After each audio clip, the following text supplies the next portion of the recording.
Good afternoon, morning, evening. My name is Matt, and today I'd like to try and tackle the subject of amnesia and narcissistic abuse. It's a bit of a tricky one, as as is amnesia itself, but narcissistic abuse throws a whole nother spin on things. All children are born narcissistic in a healthy way. Everything's about them, as they require everything, and they have no allocentric, no outside understanding of existence beyond their own feeling. And whereas what we find with a grown narcissist, which would be anywhere from anywhere in parenting age, is that they are also extremely self-centered, but as an 8-year-old in an adult's body. Narcissists will become jealous of children just by virtue of the fact that they're taking attention, and narcissists will tend to limit a child's access to warmth and love. First of all, narcissists have an issue with mirroring, reflecting back to children. And if there is a reflection, more often than not, there is a hint of jealousy or envy in the eyes, which the child absorbs subliminally, and that creates a pattern within the child around attachment issues.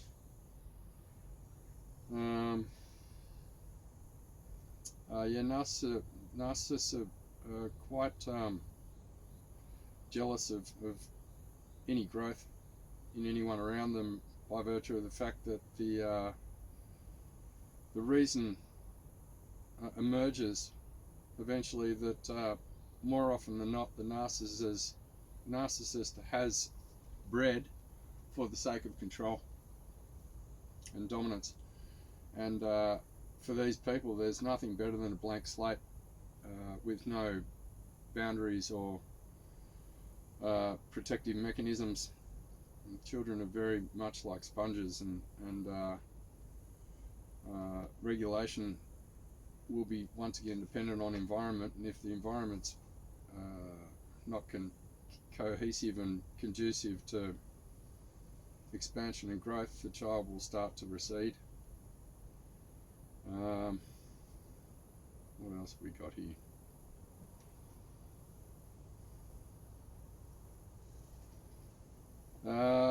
Basically, a narcissist will start to invert a child's feeling reality in telling them what they feel, in castigating them when they feel that which is inconvenient to the narcissist, and the child then learns an operating system by which, once again, the environment is the factor that makes their decision rather than their internal guidance, which is a compromise, which is actually a form of self-sabotage and also self-abandonment. The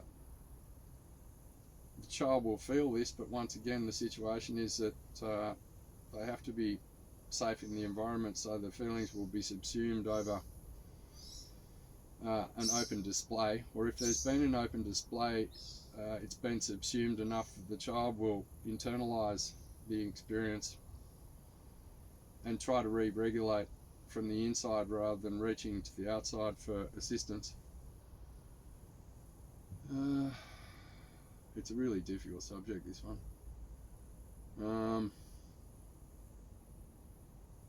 What else?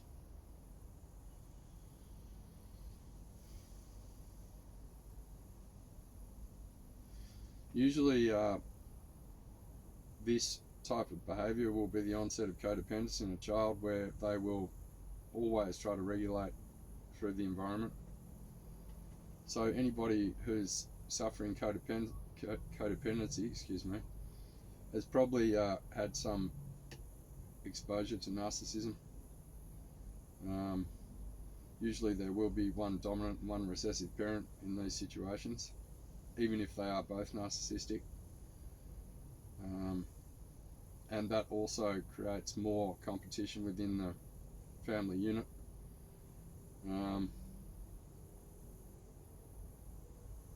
Yeah, mother and father issues being perpetrated on the children, and children learning coping styles of the golden child, the scapegoat, one being praised and the other being subjugated to all the wrongdoings of all the rest of the family for the purposes of other people's guilt-free existence.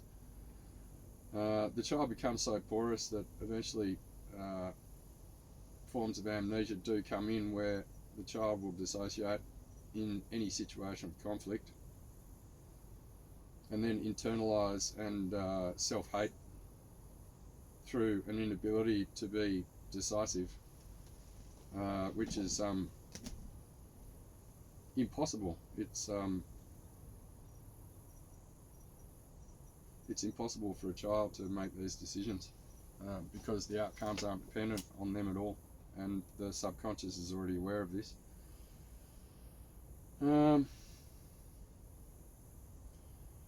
Yes, this type of amnesia will start an inner dialogue which is perpetual in the child's head. Inability to study, inability to concentrate, sleep patterns start to be interrupted, and it's a slow erosion of personality, generally by virtue of nothing being asserted by peers in a positive way. So the child is basically walking around in an adrenalized state, high levels of cortisol, which also cause the insomnia, and the beginnings of somatic symptoms in the body, which is the start of, it's the final sign in health when the body's affected, and the body will start to assume a pose in the fascia, in the muscle fascia, where the tension's kept, and that child will constrict into that pose, and that is the memory of stored emotion that can't be released and can't be accessed.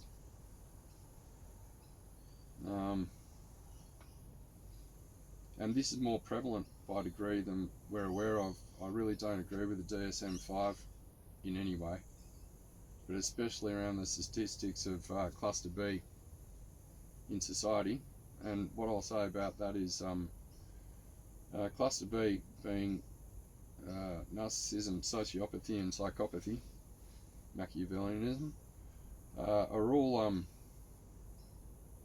the last people to go in and admit that they've got these things. So where they're drawing these statistics from, it might as well be out of a hat as far as I'm concerned, because from my personal experience, having been extremely sensitive to narcissism throughout my life, and the hues of narcissism that I've found through society have been much greater than and much more concerning and alarming than any DSM-5 statistics have shown me.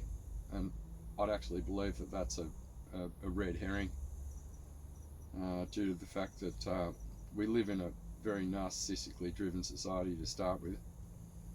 We're all taught to compete, and usually capitalism would lean us towards winning at the cost to someone else as well.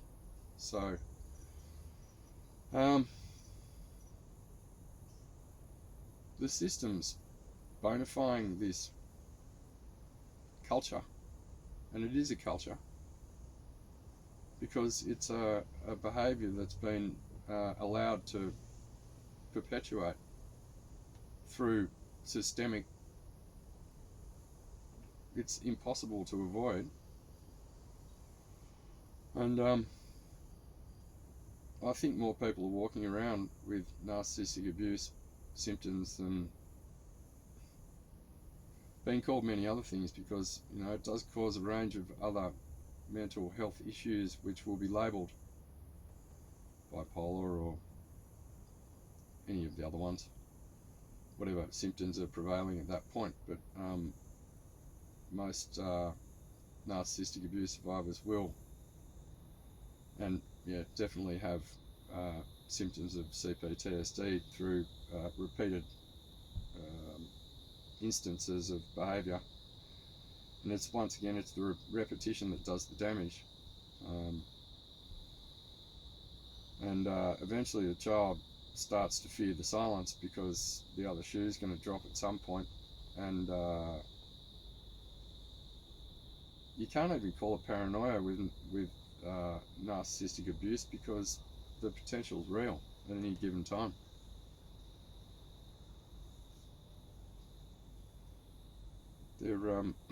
And I'll also say that the amnesia in narcissistic abuse is pretty purposeful, and it's also an opportunity to program the child into subordinates through total loss of bearings, internal bearings. It's a terrifying state for children, and once again, the dissociation is the only thing that saves them from serious emotional mental issue right there and then.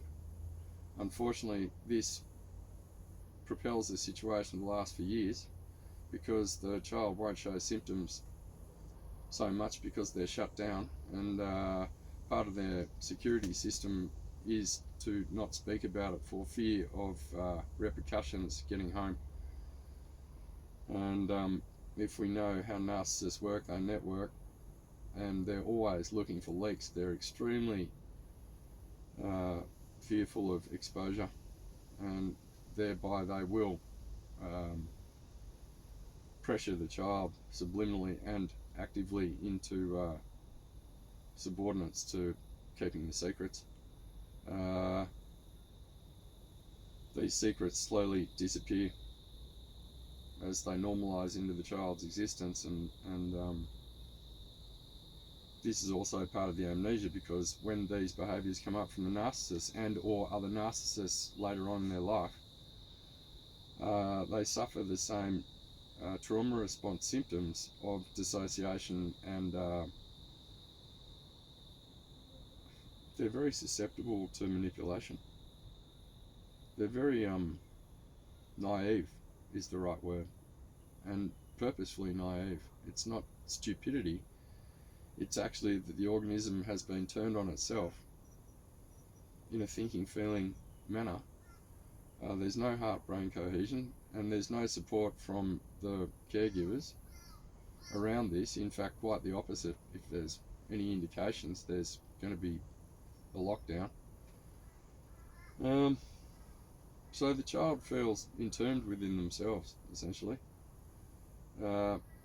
Most people don't really understand the levels that these type of people will go to, and hearing a child speak, most people will dismiss as an overstatement, or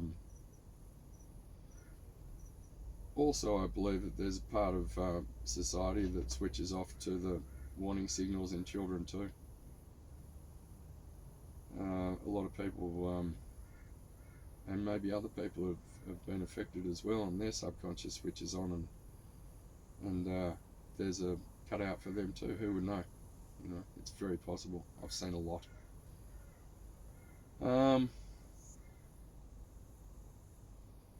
It's a lifetime in recovery. Understanding who you are again first, because your personality has been built on trauma responses more than flow in life, and a lot of personality is built in defense mechanisms rather than in the expansion and growth oriented way that children should be.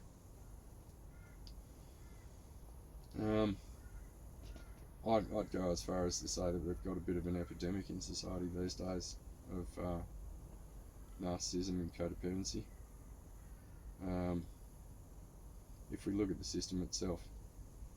Narcissism is what we're being told to do, and codependency is doing it when we understand that it might not be correct, right action, and to self-betray in order to conform, no different to the narcissistically abused child. So when I look at all these things, I look at the micro and I look at the macro. I think it's really important to see that, you know, everything that I'm studying about myself and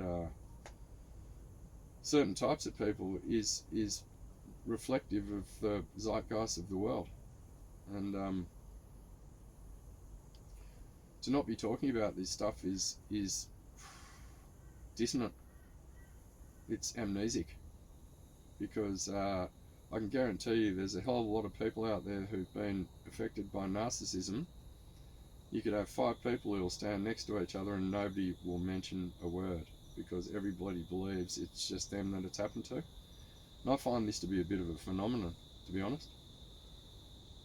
And this is how we're all kept separate again, because we have shame about how we've been treated, essentially. And we hide that fact for the perpetrator for the sake of not feeling bad or not having other people feel bad hearing about it. And this is the holding pattern that causes so much psychology these days, is that when people are so afraid of people's actual feeling reality, we have a great need for psychiatrists and psychologists and medications to replace synthetically what a healthy village should already offer, and always used to once upon a time, as we get into fable land of detachment, but not healthy detachment, dissonant detachment of observative and feeling reality, and whether they're cohesive or whether they're in disunion. And that's the mind of a traumatized codependent, constantly reevaluating as the base was destabilized very early, and then the mechanism was continued by the individual by familiarity, by habit, by the drill. Yeah. So lot to be said in repetition, and a lot to be said about words being spells, because they have a great capacity to cause change for positive and negative, and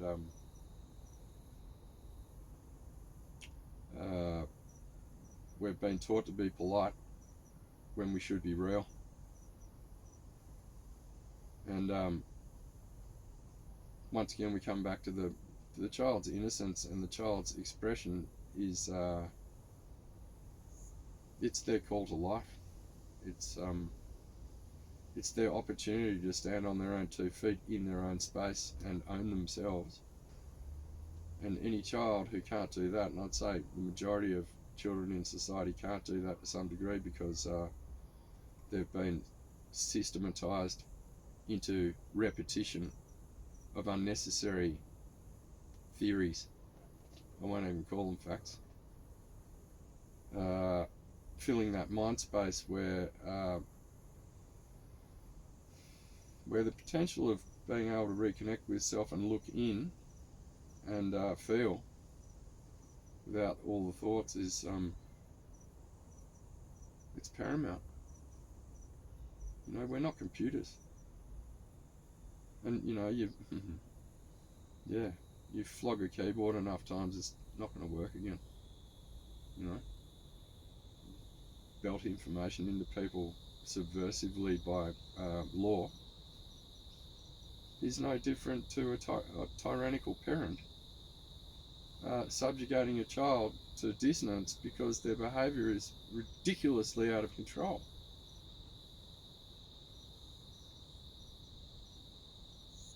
It's absurd. And we're in a situation now where no one's going to lean over the fence and say, hey, how's about you take it easy on that kid, because I've been listening to it from over here and it doesn't sound too good from over here, because that might upset the parent. Might upset the relationship with the neighbours.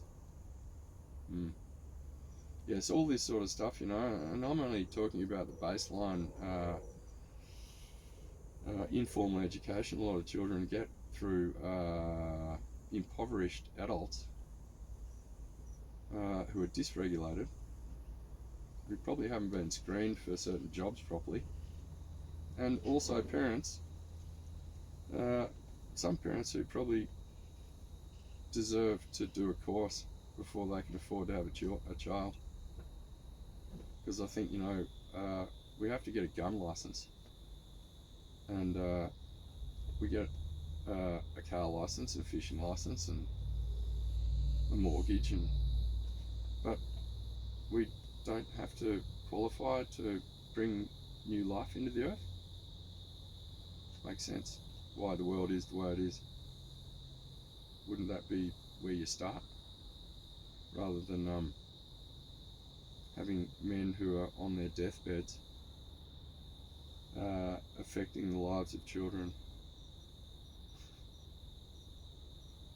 It's from the micro to the macro, and if we don't start at the micro, which is ourselves, which is our children, we're bystanders to something that is going to keep happening, and in a more gregarious fashion, and more people will become ill, and a lot of people won't even know how bad it was because they've had to leave their bodies by degree. And once again, with amnesia, what is by degree? I mean, for me, I had no concept of what it was like being in my body, because I'd left it before I had sentience. So I'm coming with a 50 years plus of experience of not being here. So yeah, I come from the nth degree and work backwards to the minutiae, and affect is affect, and people have varying levels of sensitivity, and one person's carnage is another person's, you know, scratch, and that's irrelevant, because we have to look at the net and gross impact over the just get over it stuff, because we don't get over it, we have to go through it. Going through it is acknowledging how you felt, how you feel, and how it's prevented you from living the life that you want to live.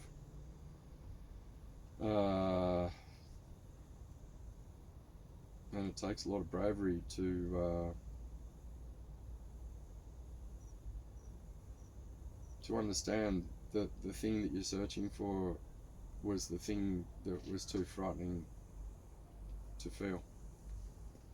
But the liberation from that experience, both, you know, using bodywork and having a ruthless but gentle inventory of self, to not make excuses for your feelings, to investigate, to remember, to retrieve.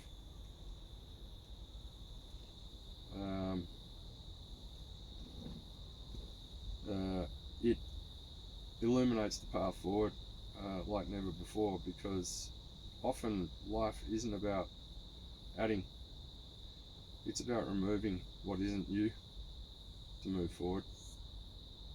And in this narcissistically consumer world, we're told to add on the outside, and that never makes wholeness. it just makes more bills and more work and more need to be in your head around the fact that the only thing we can't buy is time. And so much of it is taken from us, and so much of it has been offered informed addiction through these little black rectangles, black boxes. You know, it's a sneaky game. It really is. You know, I used to sit there, and I'll end on this. When all this internet came through, and I've been a bit of a Neanderthal to the internet, but when I saw all this stuff coming, I thought, why? How can you get all this stuff for free?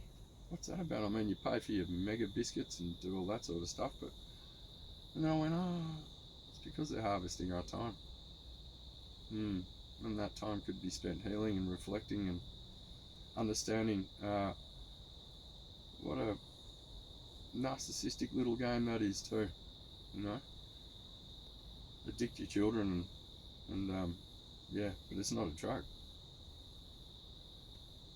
But it's great for people with dissonance amnesia, because they can just go into the hole and stay there forever. Talk to ChatGPT, fix all their problems, and never speak to another person again. And this is another thing I've been watching happening with quite intelligent people. You know, well, I believe that I've made AI smarter, and I think, well, maybe we need to pull it back one and make ourselves smart, because we built AI. And on that note, thank you very much for watching. I'll see you again. Cheers.